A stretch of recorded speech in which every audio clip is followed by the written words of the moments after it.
யார் தெரியும்ல, அவர் மாஸ்னா என்னன்னு தெரியும்ல. அவர் உயிரோடு இருக்கிற வரைக்கும் அந்த சிஎம் சீட்டை பத்தி ஒருத்தராலையும் நினைச்சு கூட பார்க்க முடியல, கனவு கூட காண முடியல. எப்படியாவது அந்த சிஎம் சீட்டை என்கிட்ட கொடுத்துருங்க, என் நண்பர் எம்ஜிஆர் திரும்ப வந்ததுக்கு அப்புறம் நான் திருப்பி கொடுத்துட்றேன்னு தன்னோட எதிரியை கூட மக்கள் கிட்ட கெஞ்ச வச்சவர் எம்ஜிஆர். எப்படி கெஞ்ச வச்சு.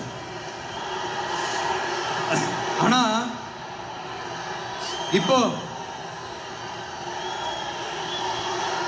அவர் ஆரம்பிச்ச அந்த கட்சியை, எம்ஜிஆர் அவர்கள் ஆரம்பிச்ச அந்த கட்சியை கட்டி காக்கிறது யாரு? இன்னைக்கு அந்த கட்சி எப்படி இருக்குது அதை நான் சொல்லிதான் உங்களுக்கு தெரியணுமா என்ன? அப்பாவி தொண்டர்கள் அதை வெளியில சொல்ல முடியாம வேதனையில தவிக்கிறாங்க. 2026 சட்டமன்ற தேர்தலில் யாருக்கு ஓட்டு போடணும், எப்படிப்பட்ட ஆட்சி இங்க அமையணும்னு அந்த அப்பழுக்கற்ற அந்த தொண்டர்களுக்கும் ரொம்ப நல்லாவே தெரியும். அதனால என்ன வேஷம் போட்டுக்கிட்டு பாஜக இங்க தமிழ்நாட்டுக்குள்ள வந்தாலும் அவங்க வித்தை எல்லாமே இங்க வேலைக்கே ஆகாது.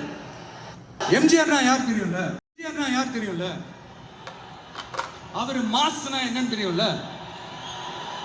அவர் உயிரோடு இருக்கிற வரைக்கும் அந்த சிஎம் சீட்டை பத்தி ஒருத்தராலையும் நினைச்சு கூட பார்க்க முடியல, கனவு கூட காண முடியல. எப்படியாவது அந்த சிஎம் சீட்டை என்கிட்ட கொடுத்துருங்க, என் நண்பர் எம்ஜிஆர் திரும்ப வந்ததுக்கு அப்புறம் நான் திருப்பி கொடுத்துட்றேன்னு தன்னோட எதிரியை கூட மக்கள் கிட்ட கெஞ்ச வச்சவர் எம்ஜிஆர். எப்படி கெஞ்ச வச்சு. ஆனா இப்போ அவர் ஆரம்பிச்ச அந்த கட்சியை, எம்ஜிஆர் அவர்கள் ஆரம்பிச்ச அந்த கட்சியை கட்டி காக்கிறது யாரு?